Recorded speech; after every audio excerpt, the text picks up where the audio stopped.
Pancasila. Pancasila itu Pancasila. Pancasila. Pancasila merujuk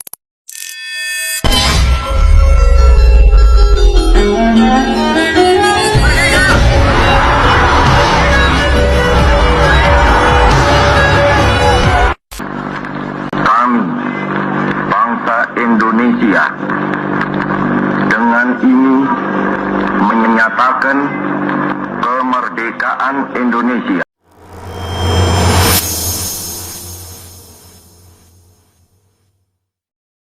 Assalamualaikum warahmatullahi wabarakatuh.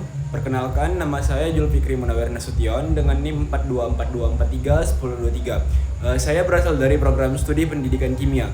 Nah, jadi di sini saya akan menjelaskan sedikit materi mengenai Pancasila sebagai dasar nilai pengembangan ilmu. Sebelumnya yang saya hormati Bapak dosen pengampu Dr. Muhammad Irfan SPD MR.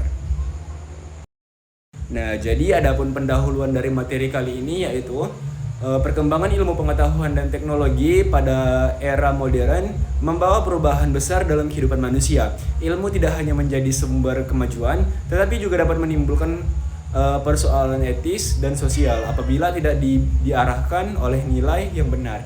Nah, jadi dalam konteks Indonesia, Pancasila berperan penting sebagai dasar nilai yang memadu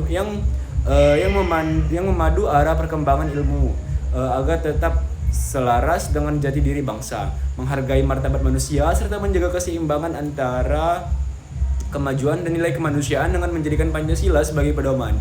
Pengembangan ilmu dapat berlangsung secara bertanggung jawab, berkualitas, dan berkeadilan, sehingga mampu memberikan manfaat bagi seluruh rakyat Indonesia. Pendekatan ini memastikan bahwa ilmu tidak hanya mengajar aspek teknis, tetapi juga berlandaskan moral, budaya, dan kepentingan bangsa.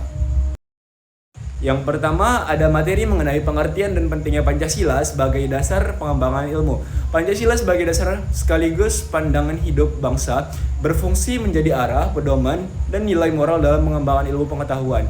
Ilmu tidak hanya dikejar untuk kemajuan teknologi, tetapi juga harus selaras dengan nilai ketuhanan, kemanusiaan, persatuan, demokrasi, dan keadilan sosial. Pancasila memastikan bahwa perkembangan ilmu tetap berorientasi pada kemaslahatan manusia dan tidak merusak nilai sosial maupun lingkungan.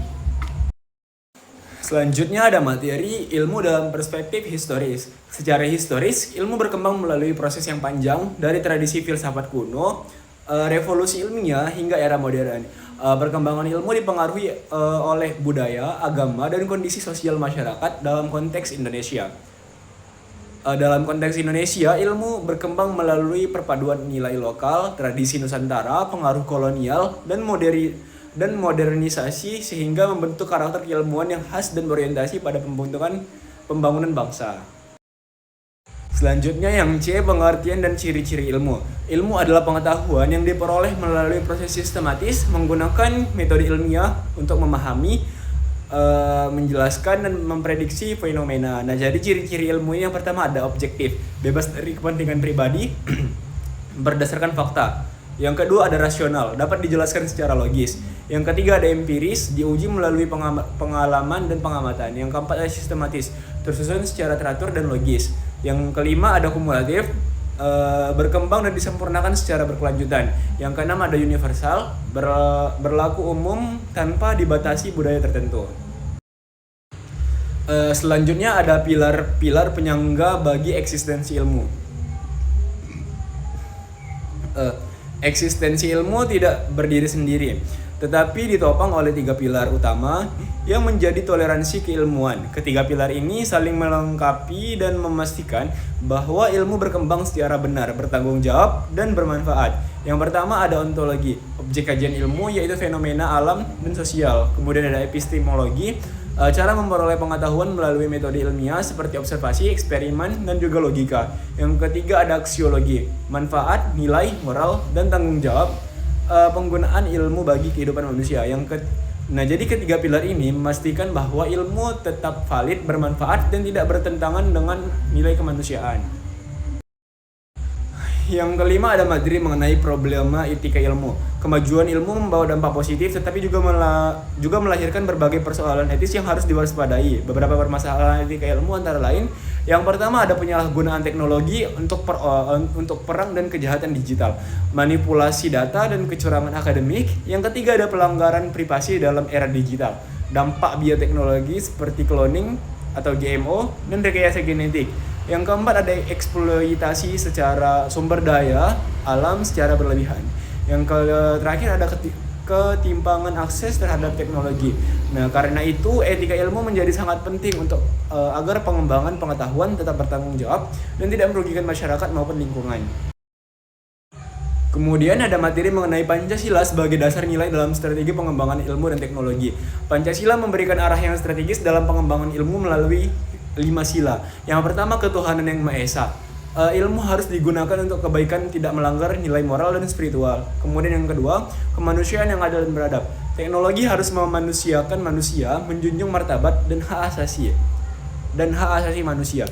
Yang ketiga ada persatuan Indonesia, riset dan inovasi, menguatkan integrasi nasional dan tidak memecah belah masyarakat. Yang keempat ada kerakyatan yang dipimpin oleh hikmat, kebijaksanaan dalam permusyawaratan perwakilan. Kebijakan riset dilakukan secara dialogis, demokrasi, dan partisipatif. Yang terakhir ada keadilan sosial bagi seluruh rakyat Indonesia. Ilmu dan teknologi harus memberikan manfaat yang adil, tidak hanya pada kelompok tertentu. Selanjutnya ada visi ilmu di Indonesia. Visi ilmu di Indonesia adalah membangun keilmuan yang unggul, berdaya saing global, namun tetap berakar pada nilai Pancasila. Ilmu di Indonesia ditujukan untuk yang pertama mewujudkan kemandirian teknologi, meningkatkan kesejahteraan masyarakat, melestarikan lingkungan hidup, menguatkan karakter bangsa, serta mendukung pembangunan berkelanjutan dan inovasi yang beretika. Indonesia menargetkan ilmu tidak hanya sebagai alat modernisasi, tetapi juga sebagai sarana meningkatkan kualitas peradaban bangsa. Kemudian yang sikap ilmiah ilmuwan. Ilmuwan harus memiliki sikap ilmiah yang menjadi fondasi integritas keilmuan. Antara lain yang pertama, kritis dalam menilai data dan teori, jujur dalam menyajikan hasil penelitian, objektif tanpa dipengaruhi oleh bias pribadi, terbuka terhadap gagasan dan baru dan kritik, teliti dan cermat dalam melakukan penelitian, tanggung jawab sosial untuk mengembangkan ilmu demi kebijakan masyarakat, kreatif dan inovatif dalam memecahkan masalah. Kemudian yang terakhir ada rendah hati, menyadari bahwa ilmu berkembang dan tidak absolut. Nah, jadi adapun kesimpulan dari materi kali ini yaitu Pancasila sebagai dasar nilai pengembangan ilmu memberikan arah agar kemajuan ilmu dan teknologi di Indonesia tidak hanya mengejar kebenaran dan manfaat praktis, tetapi juga selaras dengan nilai moral, kemanusiaan, keadilan, dan tanggung jawab sosial. Nah, jadi secara historis, ilmu berkembang melalui proses rasional dan sistematis, memiliki ciri objektif yang logis dan dapat diuji serta ditopang oleh pilar ontologi, epistemologi, dan metodologi, dan aksiologi. Namun, problem etika ilmu seperti penyalahgunaan teknologi, kerusakan lingkungan, dan ketidakadilan menuntut hadirnya nilai-nilai Pancasila sebagai pedoman dalam strategis pengembangan iptek. Dengan visi ilmu yang humanis dan berkeadaban, ilmuwan di Indonesia dituntut untuk memiliki sikap ilmiah yang jujur, kritis, bertanggung jawab, dan berorientasi pada kemaslahatan, sehingga ilmu pengetahuan dapat berkembang secara maju namun tetap berlandaskan etika Pancasila. Nah, jadi sekian dulu presentasi materi saya mengenai materi kali ini. Lebih dan kurang saya mohon maaf. Wassalamualaikum warahmatullahi wabarakatuh. Terima kasih.